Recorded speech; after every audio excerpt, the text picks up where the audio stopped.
I'm Amy Edmondson, and I'm the Novartis Professor of Leadership and Management at Harvard Business School. And I understand that there's an interesting descriptive tagline for that professorship. Can you give me that too, please? Yes, the chair was funded by the Novartis Corporation to enable the study of human interactions that contribute to successful enterprises for the betterment of society. And as I've just heard your presentation, the work that you're doing currently fits beautifully within that frame. I would assume that that's intentional. It's coincidental in that I've been doing this work for 25 years and the chair has only been mine for about the last 10. Wow, okay. Can you tell us a bit about your most current work, which I understand comes under the heading of teaming? Yes. So I study teaming, by which I mean the processes of effective teamwork rather than the structures of effective teamwork. And my emphasis on the processes is because more and more of the collaboration and coordination that I see in organizations, that I see as necessary in organizations, is happening in very flexible, fluid ways. Often, we don't have the time to go off-site and build a structured team and help them get to learn to know each other and allow them to then stay together and work together for many months or years or what have you. Often, the kind of collaboration and coordination that's needed is happening on the fly. It's happening in shorter and more flexible bursts of interaction. And so I'm trying to understand and help people get comfortable with this kind of teamwork on the fly. Do you see that speed and that flexibility and that change increasing? I certainly don't see that flexibility and speed of change going away. It does seem to be on the rise. We have more and more 24/7 operations, more and more complex projects that require disciplinary expertise from a variety of different places and might not require each person to be part of a project for the whole duration of the project, but often to come in and go out at different times. And so it's a new way of working. Okay. It might seem a non sequitur, but I was reading something yesterday about millennials and the job change, and it occurs to me that that may be contributing to some of this need for flexibility, all this moving from team to team, from company to company, I wonder. I think the nature of the work is driving the change, and maybe the millennials reflect an appreciation for or recognition for the way work is changing. And part of the reason work is changing is because knowledge continually expands in any discipline, which means that in general, areas of expertise splinter into sub-areas of expertise. And so in order to really be an expert, you end up being narrower and narrower over time. You know, 100 years ago, there was physics. At a certain point, it split off into engineering and physics. And then at a certain point, engineering split off into a couple of disciplines, and now it's literally dozens of disciplines. And the problems that we work on rarely can get done within one of those narrow silos. They almost invariably require cross-silo teaming. And if I understand, again, what I just heard in your presentation, that narrowing is really a huge detriment if it's not recognized properly. Right. It's inevitable, right? It's the nature of knowledge expansion, knowledge explosion, and it gets in the way of effective teaming. The answer can't be, let's make the knowledge explosion go away, because it won't. So the answer has to be, let's help people effectively cross these silos. Can you tell me a little bit about how you came to this, this idea of teaming, where this comes from in your own work? I was long interested in the idea that organizations could and must learn to succeed in a changing world. I didn't set out to study teams, but when I got to graduate school and started studying organizations and how they learn, I began to realize that the real action was at the group level, like that the real work is done in groups, not by organizations. There's no such thing, in a way, as an organization. So I started studying teams to see how they could be effective or ineffective, particularly around learning. And over time, especially because of my research in healthcare delivery, I found that I couldn't find a whole bunch of intact, solid, stable teams to study, right? My surveys wanted the teams to be stable and intact over a long period of time so that I could study them. But unfortunately, the work, particularly of healthcare delivery in say, a tertiary care setting, did not allow for that kind of structure. So it was much more of a teaming kind of structure, and I had to begin to make sense of that. It's very cool. The available study materials dictated a shift. Right. That's innovation, I think. I think so, and many people in my field of social psychology and organizational behavior study the phenomena in the lab. So they put together some teams and then they study them, and that's great, and they do great work. And because of my predilection for studying things in the field, I found that those teams in the lab didn't really resemble the kinds of work structures I was seeing in the field. Can you outline relatively briefly what you see as the elements of teaming? Teaming is coordinating and collaborating with other people across boundaries, usually disciplinary boundaries, sometimes status boundaries or distance boundaries, to get interdependent work done. And can you give me an example that would, a simple example if possible? Well, a new product development project of some kind would be teaming, involving people from marketing, from engineering, from manufacturing, working together, sharing ideas, trying to understand customers' unmet needs and so forth, and coming up with something that no one of them could have come up with alone. That's a little bit more of a standard kind of team project, and yet many of the different individuals will come in and out of the project as it goes through different phases. So if I were a coach and I was coaching a manager of a team like this, how would I put your material into practice? You know, my material comes about in reaction to the material on how to create, set up, help great teams, because a lot of that material is about the structures. The lens is on what should the composition be, what should the task be, what should the resources be to create a great team. Valuable work. And because of the kind of fluidity and flexibility I tend to study, that's not as helpful as it could be. So I've had to shift the lens toward the processes, toward the skills. How do we get up to speed quickly? What do you need to do to quickly get to know someone else's skills, abilities, preferences, and to share your own? How do we manage conflict? So there are different skill sets and guidelines that people need to learn to do this rather unnatural process of teaming effectively. It occurs to me too that as a coach, most of what I walk into, if I'm going to coach a manager or CEO, whoever it is existing teams. Very rarely do we see, at least in my experience from the coaching side, the opportunity to build a new one. And it sounds like it's a really good fit for walking into an existing situation. I think that's a very good point. So if you're walking into an existing team and it's not functioning optimally, which is most often the case, then you are almost by necessity looking not at the structures but at the processes, at the interpersonal dynamics, at the climate they've built, at the ways that they approach and work through conflicts and decisions and so forth. It's similar to the way that you would have had to do your research, because if I understand you right, it was on existing teams, not on newly built teams, right? For the most part, yes. Okay. What, other than the healthcare situations and the emergency situations, where have you seen this? What other examples do you have, I guess, of how this is so helpful? Well, you see, it's you know, I don't want to represent teaming as a brand new thing. It's a lens. It's a lens at which I look at interdependent work. And so I'm not saying here's some new solution to fixing or helping, you know, the organizations do their work.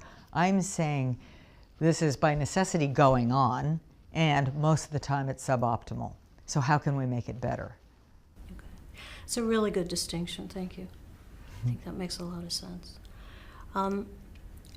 Which pieces of this would I pull out if I was trying to educate new coaches as a beginning? Right. How do I bring a new coach into this material? Well, I think especially because as you say, many teams many teams are working together already, and maybe not optimally, particularly in the sort of management realm or any knowledge-based work realm. And so I think the most useful material is material that I've written about in the book in Chapter 2 and in an article with Diana Smith. And let me tell you a little bit about that.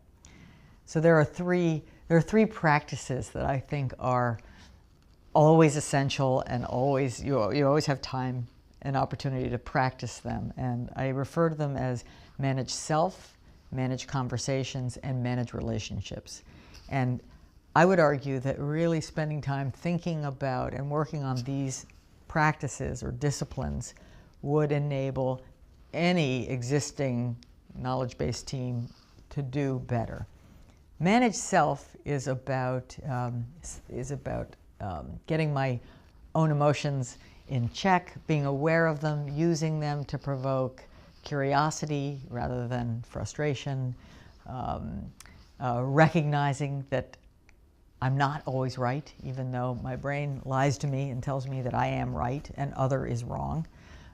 So it's the self-discipline of stop, challenge my thoughts and my emotions, choose maybe a more useful response, and proceed accordingly. It occurs to me that we would first, if it were me, I would first present that to the coach as something that the coach needs to learn for themselves. Absolutely. And then they go... Yeah, in fact, everything I'm saying, that manage self, manage conversations, manage relationships would be essential competencies of coaches.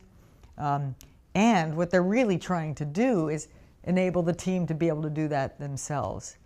And a great team is one in which anyone can be in the momentary position of coach to the rest at any given time. If there's a decision on the table, the chances are good that some people are in the hot seat. They really have skin in the game. They have strong points of view. And others are momentarily less passionate about that particular issue, so they can do what David Cantor calls bystand.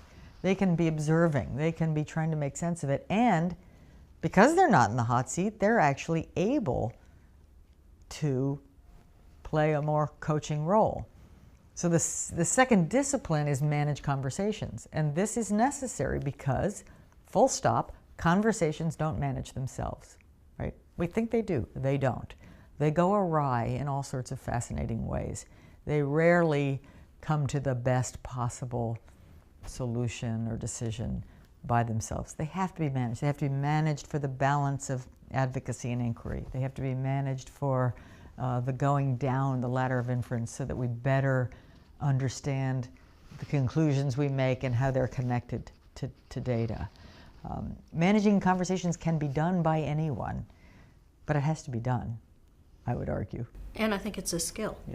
Yeah, that has to be learned. It's a skill. It is. And managing relationships is about building a solid foundation of trust and connection and caring with the people that you are interdependent with in an ongoing way. So that's kind of offline in a way. It's sort of in general, I should make sure I know you and who you are and have some just general sense of respect and mutual regard that allows us to do those other more challenging things in the moment, in the hot seat, manage self, manage conversations. You spoke quite a lot in your presentation about the necessity of building safety, both in the research realm and in general. Can you talk a little bit about that for me? Well, I've spent a lot of time looking at psychological safety as an enabling condition for teaming, for learning. And that is a belief that I won't be felt made to feel badly about speaking up with any work-relevant ideas, questions, concerns. And only with psychological safety, I will argue, are people going to be free to be themselves, bring their full selves to the problem at hand, to the work.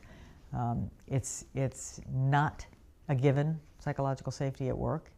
It has to be nurtured and enabled, and it's essential to the kind of fast-paced sharing of information and kind of almost ego-free exchange of ideas and possibilities. Yeah, it occurs to me as a working coach that it's a very useful frame to present to management. Right. In a coaching situation, in a research situation, right. The material that you presented about how the research results are impacted, right. If you could right. talk about that a little bit, yeah. Is tremendously useful for us when we're trying to, as coaches, right. You know. I mean, in the absence of psychological safety, you can easily, as a senior manager, as an executive, live in a kind of illusion that all is well, when all may not be well. And the fact is, logically, you'd rather hear than not hear what's going wrong, what's happening. And yet, emotionally and psychologically, often people in positions of power and status communicate that they just as soon not hear. They don't mean to do that, really, but they do it, and then, as you say, the results that we get are, in fact, not the reality. They're not giving us a good picture of reality. There was a slide in your presentation about that had to do with ego on one side, and I'm not quite remembering what the slide said. And I probably am throwing you a curveball. I apologize. And I think do you mean the one that says what I'm aware of and what I'm unaware of? Yes. So by design, by the nature of the human mind and brain and interpersonal interactions, I am aware of my intentions. I am also aware of what I'm up against. I'm unaware of the impact I'm having on others. Meanwhile, I'm blind, unaware of their intentions, of what they're up against, but I'm quite aware of the impact they're having on me. And so that blind spot makes me less effective than I would be if I were aware of their intentions and aware of the impact I'm having on others. So I need to find out. And how do I find out? I have to inquire. And again, from the coaching perspective, from my view screen, that's a huge opening to anyone that you're coaching. It's true. Here, it is true that you think you know, but you don't. Right. It is true that you think you know, but you don't. And it gives you an absolute starting point, a license to ask. The very first thing you should be asking about, what are you trying to do? What are you trying to get done? And then, aren't you curious about whether you are, in fact, getting that done? It's like a parent trying to get their teenager to, do the thing they want them to do. Yeah, good luck. Yeah, good luck. But, if they think that just by saying it again louder, that's going to work, they're wrong. They have to. It doesn't come naturally, but they have to get curious about the impact of the strategy they're taking on the target of that strategy. Again, I have to thank you because you've given me the explanation for one of my favorite coaching questions, which is, when do you get a reaction from someone that you don't understand? Right, and what do you think right. about it? And there it is. There's the underpinning. And the challenge is we don't often, because we're so focused on what we're trying to get done, we often miss those cues, right? An aware person will get a response periodically they don't understand. A less aware person will miss it altogether, right? They should have not understood it, but they didn't. They just assumed, hey, I said it, they got it, off they went. Well, no. And then they think, well, there's something wrong with the other person. He or she is stubborn, isn't listening, is lazy, when in fact, there was something wrong with their delivery. They just didn't know it. And there was a clue. Right, there was a clue, but they missed the clue. Yeah. Can you tell us a little bit about your book? Oh my. My book, Teaming, is the compilation of 20 years of research. So it is not one idea. It's 8 different chapters with really 8 different reasonably deep explorations into aspects of teaming, into aspects of the challenge of working collaboratively, interdependently with other human beings in an organizational setting. It's full of tips and ideas. It's full of research, full of stories. So I hope that it has something in there that speaks to everyone in some way. Well, from what I've just heard from this conversation, from the presentation, it's so very relevant to our members, regardless of the venues in which they're coaching, regardless of the levels in which they're coaching. Right. So I really appreciate it. I'm going to ask you for 1 second. Carol, is there anything you want to add? A couple things. Do you have an opinion on Losada's research? Who? Oh, okay, you don't know Losada, we have to introduce you.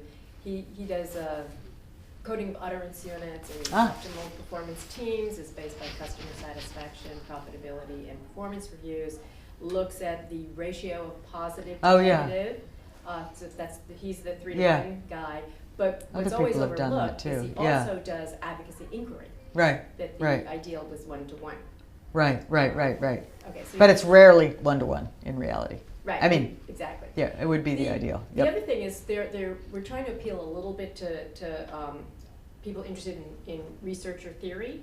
So I was wondering then if you might say something like, and I'm just using him as an example. Right. So Chris Argyris's impact on my research has been blah, blah, blah. Yeah. Or maybe 2 people so that we sort of get some real get the scientist to do to. Right. Well, I mean, Chris Argyris's impact on my research is incalculable. He is in many ways the reason I went to graduate school. I met him before while I was a working organizational development consultant in a small company, and I was stunned by Chris's ideas, which is really breaking down into a minute and fascinating and elegant understanding of how interpersonal interactions break down and how our theories of how to be effective are in fact making us very ineffective.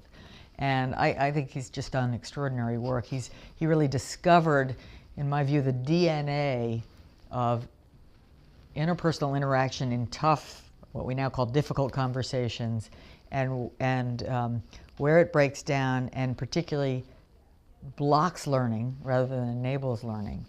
So I came to graduate school with a deep understanding, I came to graduate school with a deep desire to understand this better, to contribute to this work. I then ran into Richard Hackman, the great team effectiveness theorist, whose work really establishes in a very robust manner the nature of the structures that enable good teams to be good performing units. And because I began to really study teams which were more fluid and dynamic, I moved more into an exploration of the teaming aspect of it. And Chris's work remained very fundamental because it's all about conversations. It's all about understanding the conversations that we have. I would certainly encourage everyone to read his own original ideas. I think they're remarkable. Yeah, I agree with you. You used the word elegant, and I agree. I also find it very accessible and usable. It's not, at first glance to a client, it's not hard to explain, and it just makes intuitive sense right off the bat. Yeah.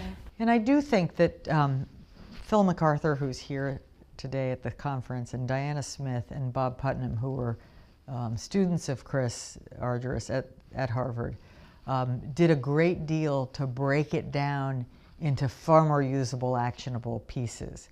And we know advocacy and inquiry must be in balance. You know, the research is pretty clear about that. And I think they took it the next step to help us see exactly what we need to do. You know, what are the behaviors that promote learning? more innovation. Yours is innovation, theirs is Yeah, innovation. yeah, that's what we do. We stand on the shoulders of giants.